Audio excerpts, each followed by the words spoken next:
Now here's another one. This is by Lahle Cyrus, who says, Mecca is described in the Quran and Hadis as having a valley, a stream, a river, ruins, trees, grass, fruits, olive leaf trees, and mountains overlooking the Kaaba. None of this is correct due to the location and the climate. So the question is, where is this place described in the Quran and the Hadiths?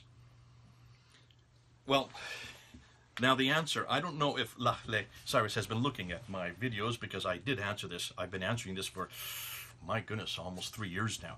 And the answer would be, of course, Petra. All these locations do fit Petra. They don't fit Mecca, but they do fit Petra. Why?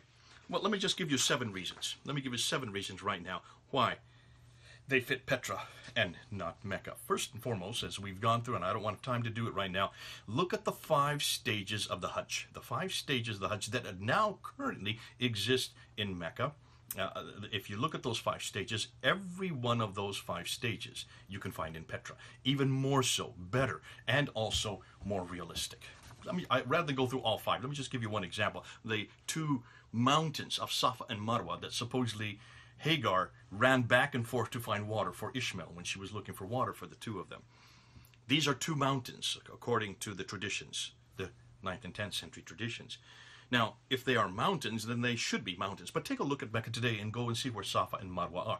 There's a corridor between them. They're right next to the Kaaba. You can see them. Here's a picture. I'm going to show you the Safa and Marwa. But take a look at what's there to commemorate those 2 mountains. They're just rocks. Look at these. These are just large rocks. Maybe 15, maybe 20 feet high. Mountains? Those are mountains? No, they're nothing more than facsimiles of mountains. So where are these mountains? Well, they're in Petra. Petra do have the Safa and the Marwa. Here's a picture of one right here.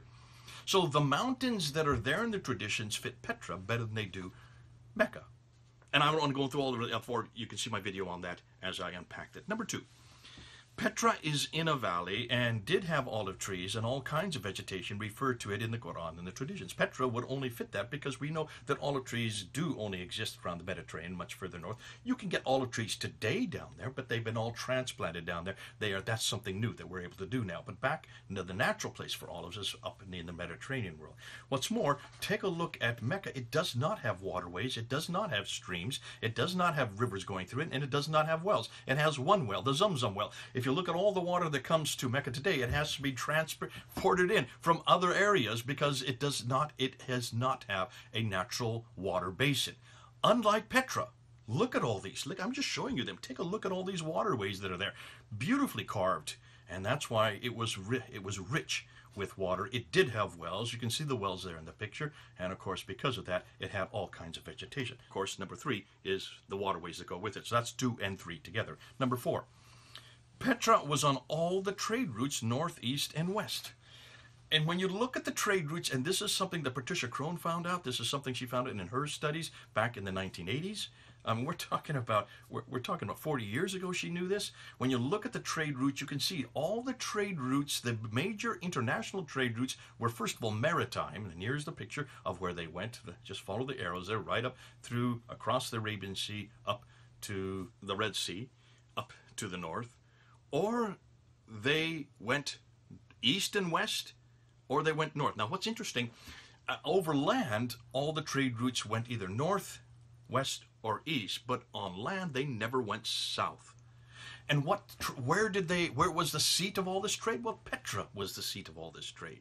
So Petra was the one that controlled the trade. The Nabateans were known as traders. The Nabateans were amazing traders. They traded as far as China and as far as India. They were able to get across the deserts like no one else could. I've done a whole series on this. I don't want to reiterate what I've already said. So it was fascinating that the trade went north and east and west, but it did not go south by land. The only trade that went south was always by boat because of the Red Sea. There it is. Look at it on the picture. You can see the Red Sea.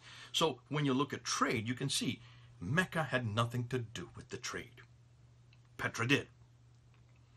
Number 5, when you look at the Quran and when you look at the Arabic in the Quran, you will see that the Arabic that is there is not from the area of Mecca.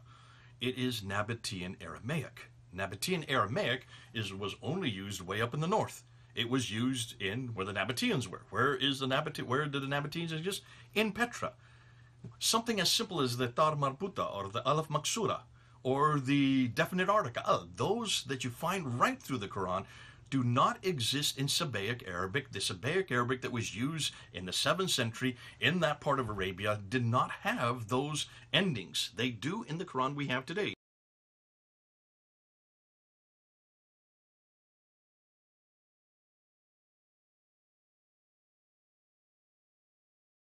Suggesting very clearly from Al-Jalad and all his research from 2018 that the Arabic that we use in the Quran today is from much further north, from the Nabatean Aramaic, which is Petra again. So Petra fits again because of the Quran, the Arabic that's in the Quran.